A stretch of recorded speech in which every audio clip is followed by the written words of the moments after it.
अजय भाऊ, काल तिला 1 वर्षानंतर बघितलं. असू दे भाऊ, असू दे. जशाच तशी आहे, तिच्यात कसला सुद्धा बदल झाला नाही. जाऊ दे भाऊ, लय टेन्शन घेऊ नकोस. आता मी पक्क ठरवलोय, तिला सोडून मी दुसरी कोणालाच बघणार नाही. कपाटातलं जुनं जॅकेट काढून तेच घालणार ह्या वर्षी पण. थंडी चालू झाली आहे नाही.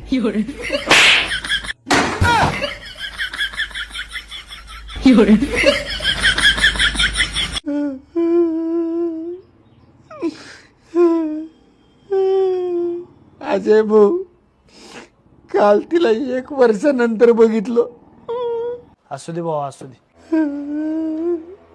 जशाच तशी आहे, तिच्यात कसला सुद्धा बदल झाला नाही. जाऊ दे भाऊ, लय टेन्शन